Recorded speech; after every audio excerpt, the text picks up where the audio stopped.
an Oregon Sports Network production.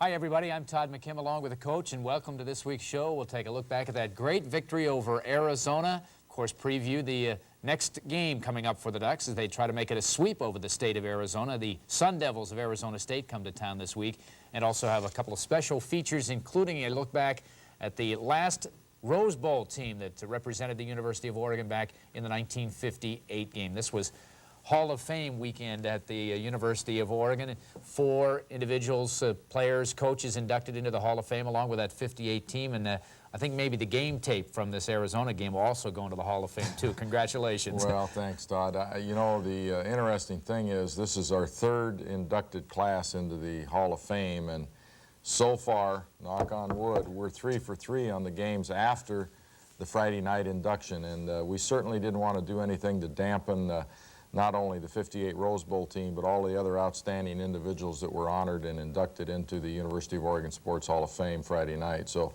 I'm very pleased that the weekend and completely the whole weekend turned out to be a lot of fun for them.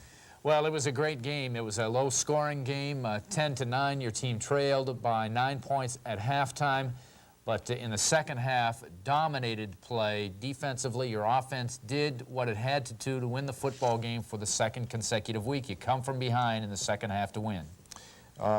It's a big comeback, I think, for us to come out 0-9 at half, and then come into a situation where we knew we couldn't give up a lot more points because there weren't a lot of points to be had against Arizona's fine defense.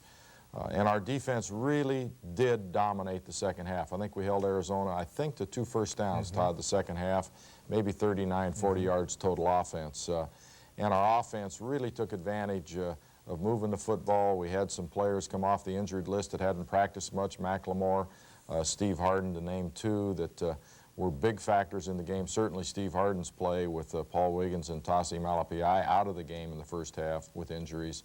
Was a major factor in our ability to not only run it, but to have enough time to throw it. And Danny did a great job moving us down the field and getting us the field goal and the touchdown. And your team not only overcame a 9-point deficit on the scoreboard, but there were other things that happened in that first half that would have discouraged a lot of other teams. And yet your team did not hang their heads, did not throw in the towel, and overcame all of those situations. Well, to put it kindly, we didn't get a lot of breaks in the first half.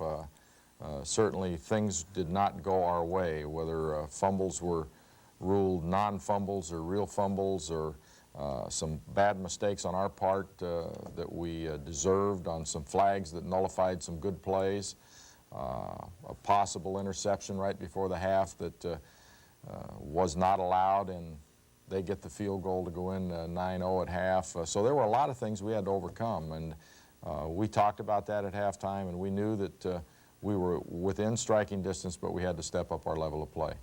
The gangrene is becoming an epidemic here at Autzen Stadium. A lot of visiting teams seem to come up with the gangrene by the time they leave here. Your defense is playing sensational football, held Arizona to only 191 yards of total offense for the game. Well, more importantly, we held the 2nd best rushing team in the league to, I think, 56 yards rushing. I'm really proud of the job the defensive coaches and players have done this season.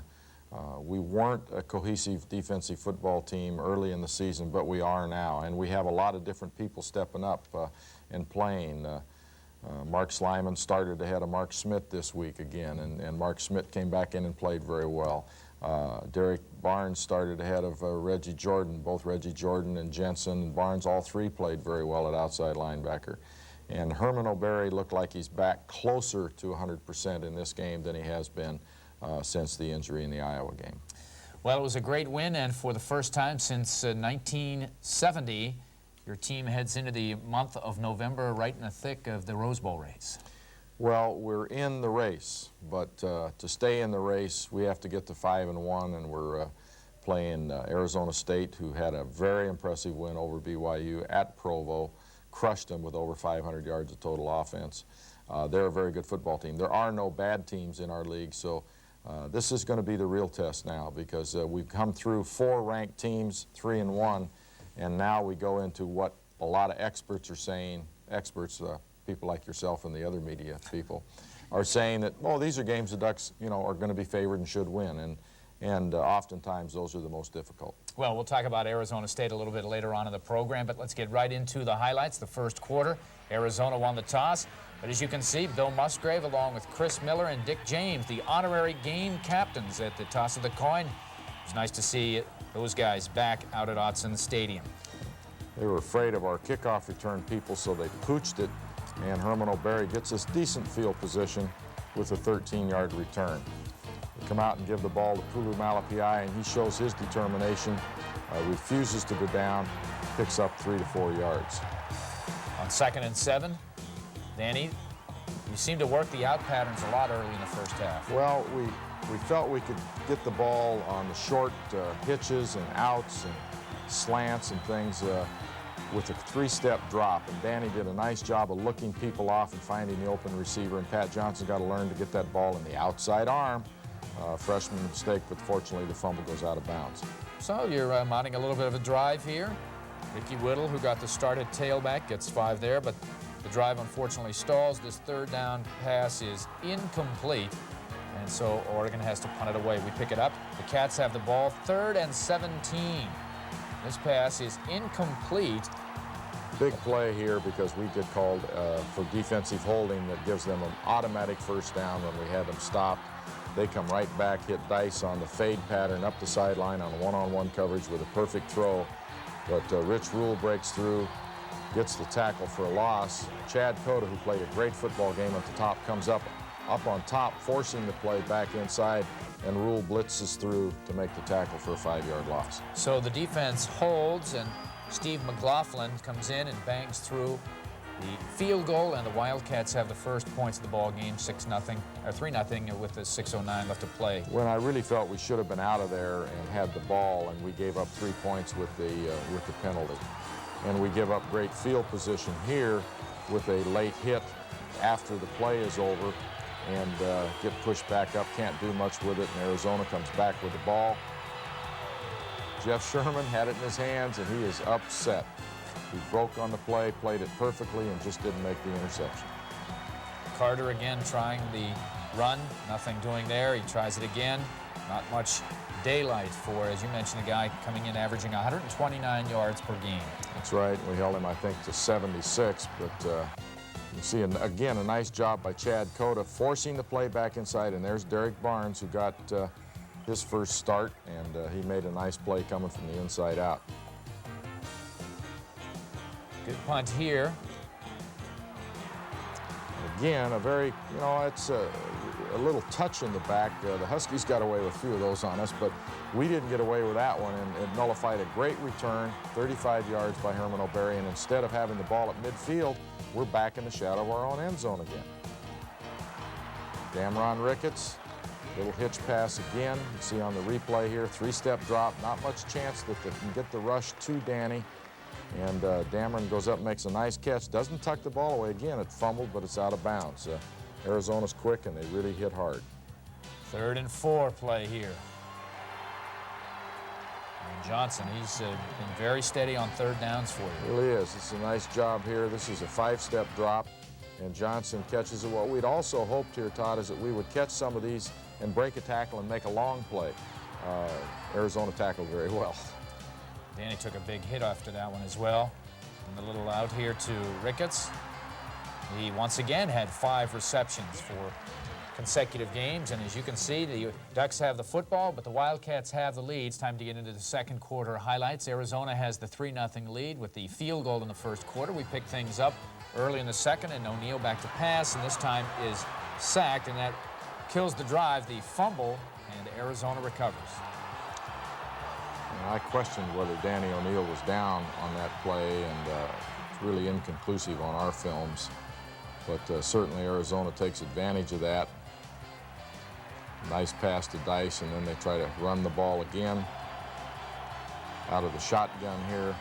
This is a 3rd and 14 play. Big play there.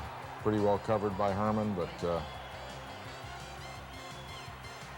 nice play by Derek Barnes, Jeremy Asher, and Chad Cota. Would have been very easy, I think, here for our defense to allow after the field goal that Arizona had already gotten, and then the turnover and the bad break to allow Arizona to take this in for a touchdown would have really hurt us, but almost an interception and then almost a reception for a touchdown. Nice job by Jeremy Asher here, getting his hand up and see him right there, boom, deflects the ball, and Sherman, two in his hands, came up empty. So McLaughlin, who leads the Pac-10 in field goals, boots through another one from 29 yards, and Arizona extends its lead to 6-0. Oregon gets it back, start at the 28-yard line. Ricky Whittle breaks outside, nice run. Shows his speed, and I think his hamstrings are getting closer to being well. Nice toss to Wilcox, catches it and picks up some extra yards down the sideline. Offensively in the first half, you do a couple of good things, and then there'd be a bad thing. And then here is a very questionable call. It is ruled that White was sacked, no fumble. We'll look at it again. I'm going to say this is not questionable. This is just a bad call. And I shouldn't say that, but I will, because this is a type of play that can be the difference in a football game. If he was down, Danny O'Neil was down, and there was no fumble on either play, but certainly, and we do a poor job not scooping that and running it in for the touchdown, although we do recover it, but that goes for naught. So Arizona maintains possession after an exchange of punts, and they come back here in the final minutes of the first half, mounting a drive, and they're going to end up getting 3 points out of this, but they don't get the touchdown. Tight ends, two tight end catches there in a row, doing a nice job on play action passing, and a nice play by Dice there, and he hurt his hip again on that play. He's a tough guy playing with a lot of injuries. Great play there by Rich Rule, the junior from Roseburg. Watch 48, great ground level shot at it here. Getting held badly, but still makes the tackle.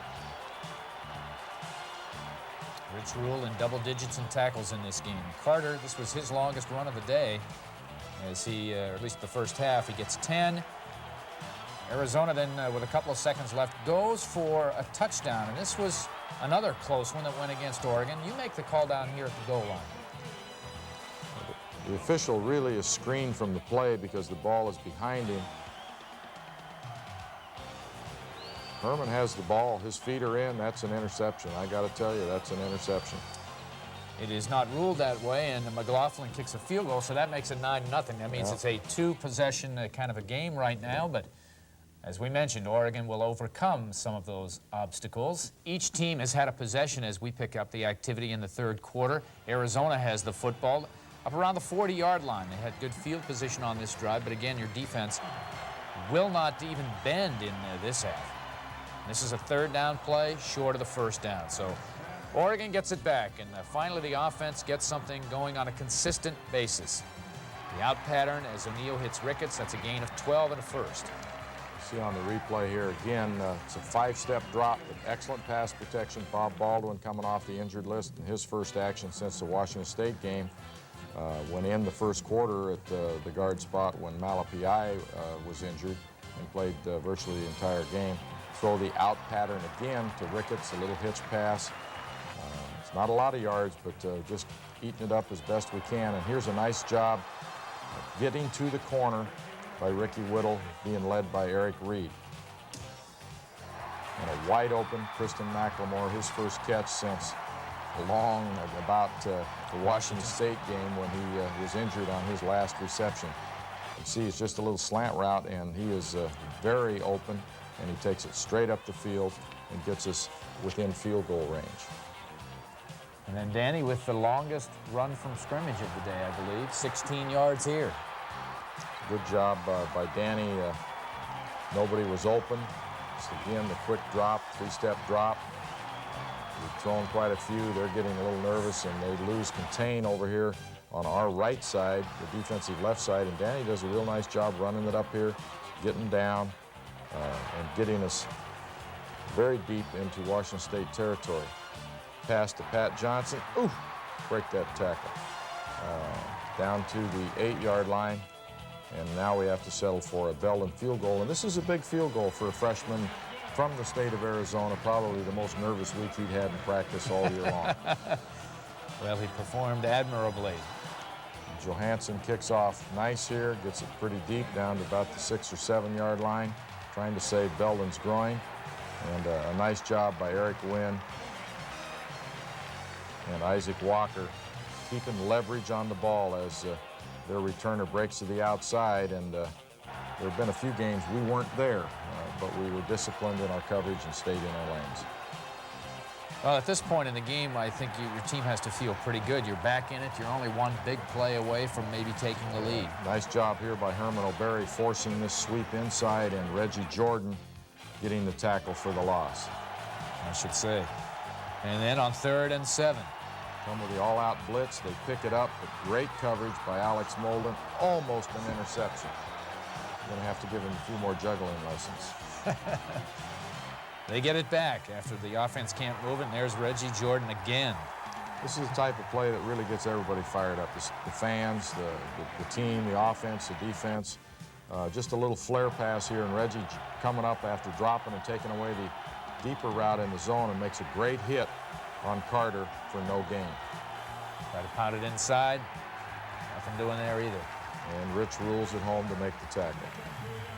You see on the replay here, Rules steps up and makes the tackle.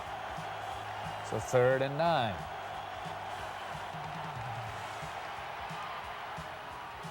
Great play by Chad Cota in the zone. Hold him short of the first down. We mixed up the blitzes. This one happens to be a zone. And as they try the crossing route, trying to free somebody up against man, this time they go up against zone. But Chad Cota played a great football game, one of his best, maybe since he's been here, and certainly one of the best this season. And he will join us in the studio a little bit later in the program. And then Herman excites everybody. And now you've got great field position for one of the first times. Great field position. Finally get our kicking game to do something positive without a penalty. We had a couple of nice plays earlier, but they were nullified by penalties. And here Herman makes a nice return.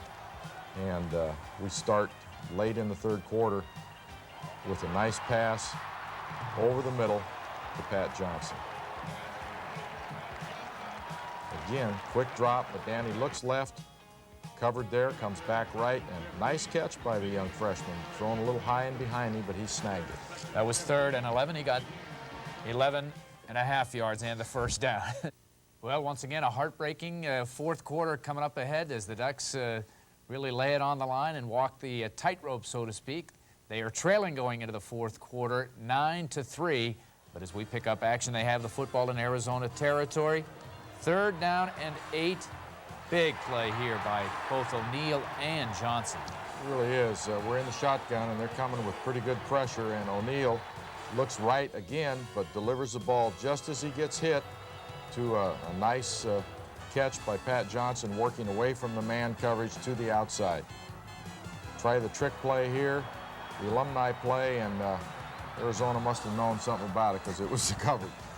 But a real nice flea flicker there. We just didn't get the big play we were looking for. And now on a longer yardage situation, Ricky Whittle takes it around the side, gets a great block on the perimeter by Josh Wilcox, first of all, the tight end, and then a nice block by 71 Eric Reed pulling out right in front of him there, cutting their linebacker, and you can see Whittle's determination turning the corner for about a 12-yard run. That was a 2nd and 15 play. This is the 4th and 5 play here. Pass over the middle, and interference is called against the corner of Arizona.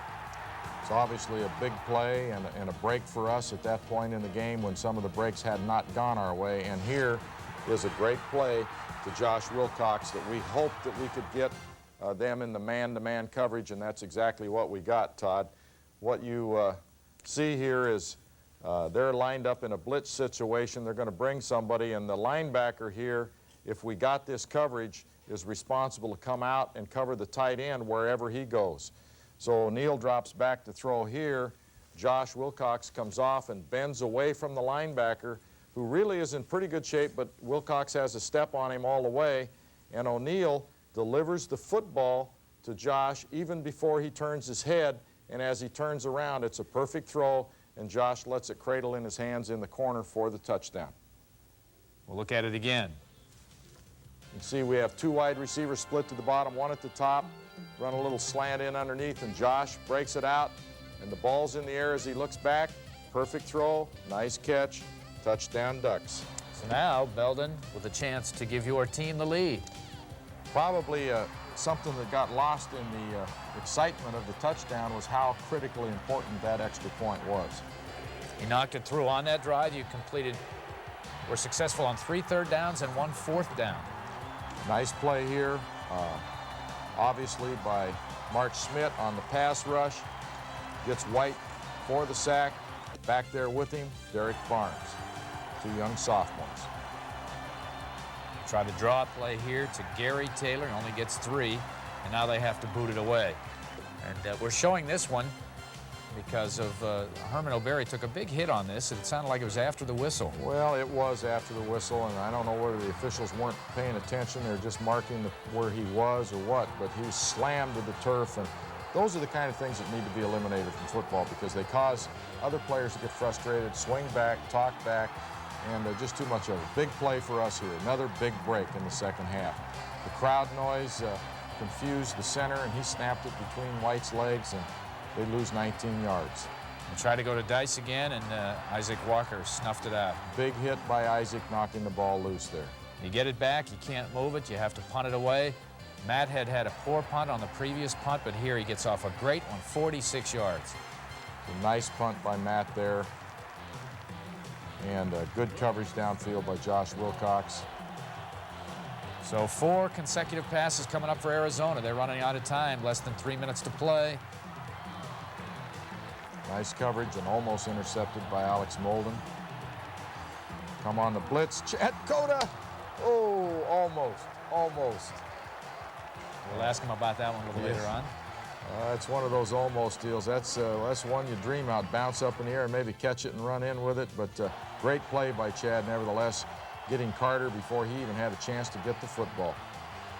Now they go deep on Alex again, and Alex is home, and he makes the catch.